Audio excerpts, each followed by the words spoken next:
Hello. We are going to look at urine formation in this lesson, and we are going to highlight some of the important functions of the kidney.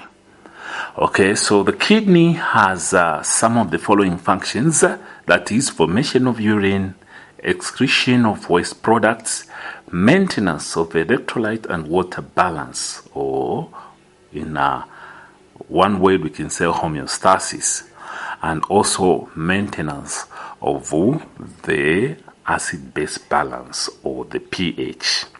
Okay, apart from this, please, the list is not exhaustive. We need to know that the kidney also has got other function based on other products that they can be formed within the kidney, okay, or other products that can be processed within the kidney.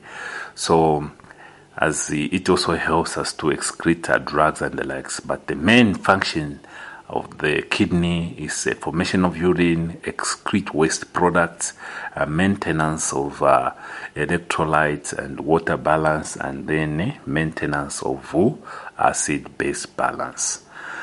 Okay, so now let's go a little bit in detail to look at the formation of urine. So the kidneys form urine, which passes through the ureters to the bladder for storage prior to excretion. So there are three processes involved in the formation of urine. The processes involves a simple filtration, selective reabsorption, and secretion. So simple filtration. This takes place through the semi-permeable walls of the glomerulus and the glomerular capsule.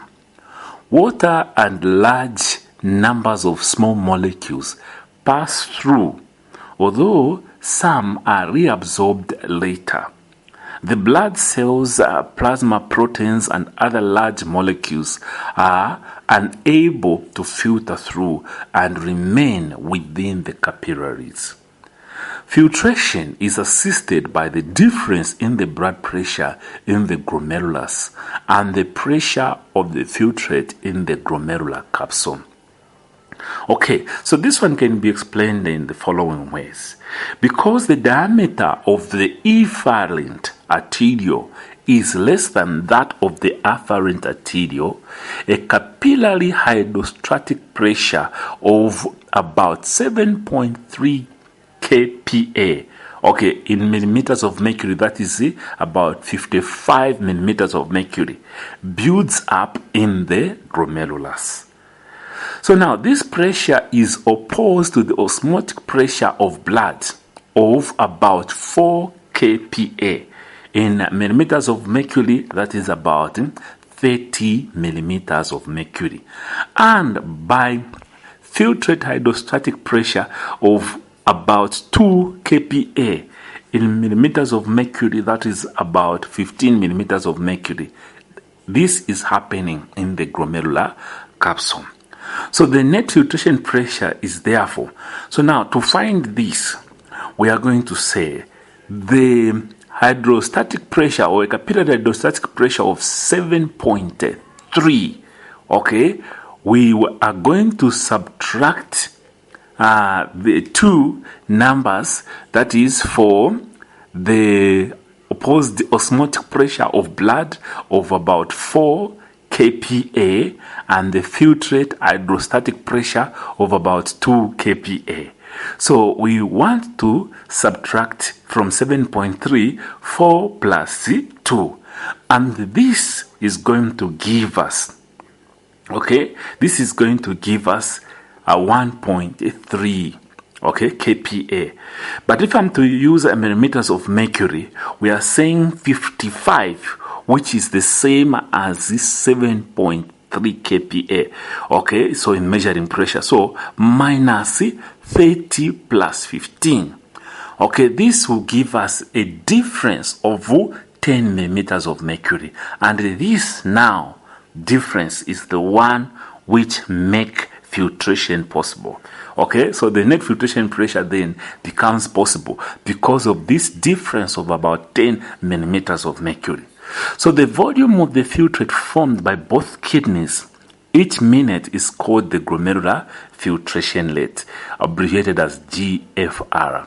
So in the healthy adult, the GFR is supposed to be 125 mils per minute.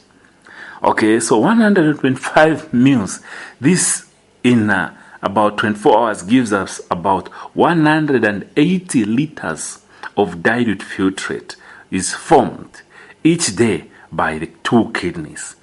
But only 1 to 1.5 liters will be excreted as urine.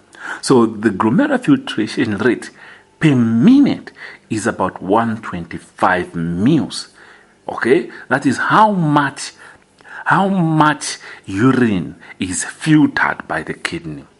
Okay, so under selective absorption, you need to know that there is a difference of about 10 millimeters of mercury, which makes this simple filtration possible, and the formation of urine, or the correction of urine particle. Okay, so this will make simple filtration possible because of about 10 millimeters of mercury difference. Okay, so after simple filtration, we have selective reabsorption. So this is a process by which the composition and the volume of the glomerular filtrate is altered during the passage through the convoluted tubules, the medullary loop, and the collecting tubules. Okay, so the purpose of this process is actually to reabsorb those constituents needed by the body to maintain electrolyte, fluid balance, and the acid-base balance of blood. So this is done by the active transport process. Some constituents of glomerulus, such as glucose and amino acids, or in general proteins, okay, then chlorides, calcium, potassium, and phosphate do not normally appear in urine because they are completely reabsorbed in the, okay, they are completely absorbed, okay, but in the, unless there is a presence of blood in excessive amount, then that's when you might see these. So the kidneys maximum reabsorption capacity of a substance is called the transport maximum, or the renal threshold. Normal glucose threshold is about 2.5 to 5.3 millimoles. Okay, so in milligrams per 100 mils, we are saying it's about 45 to 95 milligrams per 100 mils. So if the levels rises above this, the glucose will appear in the urine. For instance, in the antidiuretic hormone, let's say ADH, from the posterior lobe of the pituitary gland increases the permeability of convoluted tubules and collecting ducts, thus increasing water reabsorption. So aldosterone secreted by the adrenal cortex increases the reabsorption of sodium and excretion of potassium. Okay, so here aldosterone also is helping us to maintain electrolyte in this fashion. So the nitrogenous waste product such as urea and uric acid are reabsorbed only to a slight extent. Okay, so now here what we are saying is that there is some urine that is formed, but at this point we are not calling it urine because we have a lot of products, okay, that have been selectively reabsorbed. Okay, so they have been selectively absorbed from this so that the urea compound can remain and be excreted as urine. Okay, so this is through active transport. You need to know that some constituent of glomerulus, such as glucose and amino acid, chlorides, potassium, and phosphate, which they do not normally appear in urine because they are completely absorbed unless in presence of excessive amount. That's when you see them. Okay, so most of the urine is composed of nitrogenous waste products such as urea and uric acid. Okay, then let's look at secretion. Secretion occurs as blood flows through the glomerulus. Substances not required, and foreign materials such as drugs including penicillin and aspirin may not be cleared from the blood by filtration because of the short time it remains in the glomerulus. So such substances are cleared by secretion into the convoluted tubules and excreted from the body by urine. So that's why there is this excretion of these drugs within the kidneys, by the kidney. Hence, the kidney performing its functioning of excreting of waste products.